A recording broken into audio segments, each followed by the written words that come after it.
আসসালামু আলাইকুম। আজকে আমরা কুয়ালালামপুর থেকে মাত্র 3 ঘন্টার পথে পাড়ি দিয়ে চলে আসলাম একটি গ্রামীণ পরিবেশে। আমাদের গাড়ি পার্কিং করে আমরা এখানে চলে আসলাম। দেখেন কি সুন্দর ভিউ। এটা দেখলে মনেই হবে না যে এটা কুয়ালালামপুরের কাছাকাছি 3 ঘন্টার পথ। এটা মনে হবে যে আমরা বাংলাদেশের কোনো একটি গ্রাম্য এলাকায় আমরা চলে আসছি। দেখেন কি সুন্দর পানি, টকবকে পানি, যেখানে বাচ্চা থেকে বৃদ্ধ থেকে সব ধরনের লোকেরা এখানে এসে দেখেন এই এক আফায় বসে আছে। মনোরম পরিবেশে মনে হচ্ছে যে প্রেম সেকা টাকা খাইয়ে বই দিয়েছে, নিরিবিলি, কোনো প্যারা নাই, চিল। দেখেন বাচ্চারা কি সুন্দর। এই যে পানিগুলো এখানে কিন্তু আরো বিশেষ কারণ আছে, কারণ এখানে আপনার এই পানিতে একবার গোসল করলে তার খজলি, পাঁচটা বা ঘামাচি জাতীয় কোনো কিছু নাকি থাকে না। সেই উদ্দেশ্যে আমরা আজকে আসলাম। অবশ্য আমার ইনশাল্লাহ এগুলো নাই, কিন্তু তারপর আজকে ঘোরার জন্য এখানে চলে আসলাম। এই যে দেখেন ছোট ছোট ঘরগুলো, এখানে বসে আর কি তারা সবাই খাবার খায় বসে বসে। কারণ এই দেশের মানুষ আপনার প্রাকৃতিক পরিবেশে খাবার খাইতে পছন্দ করে, সেই জন্য তারা পাহাড়ি কিংবা পাহাড়ে বা বিভিন্ন জায়গায়, এই যে দেখেন বাচ্চারা এবং মায়েরা সবাই যাইয়া ওই পাহাড়ি পানিতে গোসল করে, আর ওই বাপের দ্বারা ধরাই দিয়ে গেছে যে তুমি এগুলো লইয়ে খাও, মোরা একটু পাহাড়ি পানিতে গোসল করি। বাপে সুন্দর লইয়ে খেলা করতে আছে, কি আর করার, কিছু করার নাই। যারা বিবাহিত এরাই বোঝে। যাই হোক, আমি আমাদের বিয়ে করি নাই, আমি সব বুঝিব না। তো হাঁটতে হাঁটতে চলে গেলাম। এরা আবার নতুন বিবাহিত, তো এরা আড্ডায় মাতোয়ারা গল্প করতে আছে। তো যাই হোক, তাকে ডিস্টার্ব নাই করি আমরা সোজা হাঁটতে হাঁটতে এক আফায় কইতে আছে আজকে পানিটা খুব ঠান্ডা। আফা ঠান্ডা নিয়ে গোসল করেন, আমরাও করবো একটু পরে।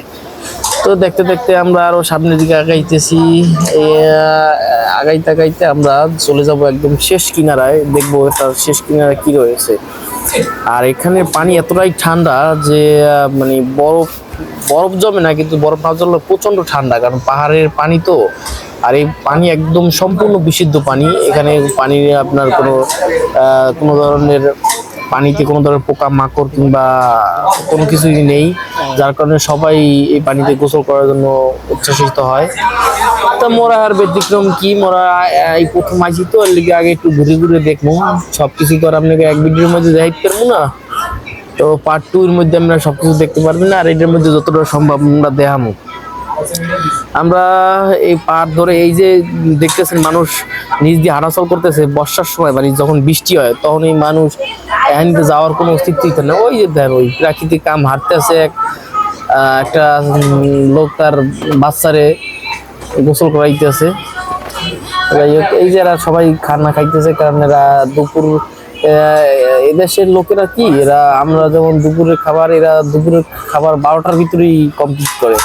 এখন কেবল বাজছে হচ্ছে 12টা 10, এর মধ্যে এরা সবাই দুপুরের খাবার সেরে ফেলতেছে।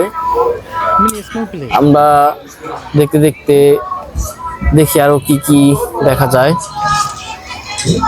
এখানে সবাই গাড়ি পার্কিং করে, আমরা আবার অপোজিটে গাড়ি রাখছি, আমাদের গাড়ি, কারণ এখানে আমরা প্লেসে জায়গা পাই নাই, কারণ প্রচুর লোক আসছে। ও নেভাই দেখছেন, ছোট্ট একটা বাচ্চা আমাকে ক্যামেরার দিকে তাকিয়ে সে কিছু একটা বলার চেষ্টা করছে, যেহেতু সে বাচ্চা মানুষ তাই বলতে পারতেছে না। সবাই খাবার জন্য ব্যস্ত, কারণ দুপুরের সময় তো, সেই কারণে আর তার কারোর সাথে কথা বলে দেখাতে পারলাম না। আমরা সরাসরি চলে যাচ্ছি লোকেশনে। এটার প্রধান আকর্ষণ হচ্ছে গিয়ে আপনার যেখান থেকে পাহাড়ি ঝর্ণার পানিটা পড়ে, সেটি হচ্ছে প্রধান আকর্ষণ। আমরা সেখানে যাব, হাঁটতে হাঁটতে আমরা সেখানেই যাইতেছি। আমার সাথে আছে আমার বন্ধু। এই যে দেওয়া আছে এখানে, যে চিহ্ন দ্বারা দেওয়া আছে যে ও সামনে ভয়াবহ রাস্তা, সামনে যাইতে না করা। কিন্তু আমরা তো বাংলাদেশি, আমরা তো জানেন না ওই নাম, আমরা ওনার টাইম নেই, আমরা আস্তে আস্তে স্যাঁতস্যাঁত করে আগাইতে থাকি ওই মুখো কাম। এই যে দেন কি মানে, এই যে কি গর্ত, এই গর্তের মধ্যেও এরা ভয় টয় ডর নাই। একবার আল্লাহ নিজে হাতে বানাইছে, তো একবার ভয় টয় ধরবে। দেখেন এরা এর মধ্যে অবশ্য সাঁতার জানে, প্রত্যেকটাই সাঁতার জানিয়ে হাতুড়ি উঠতে পারবে। এই যে কিছু ইয়ং ছেলেবেলে, এই দুগ্গ মাইয়া মাতারি, এই মাতারি দুগ্গ মনে নামতে ভয় পায়।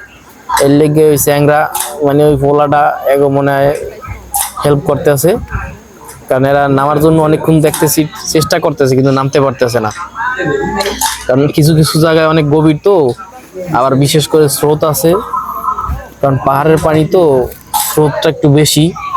এই জন্য এরা ভয় পাইতেছে। যাই হোক মাতারি ভয় পাই না, সেট করে নামিয়ে যান না, নামতে আছে, নামার জন্য এরা রেডি।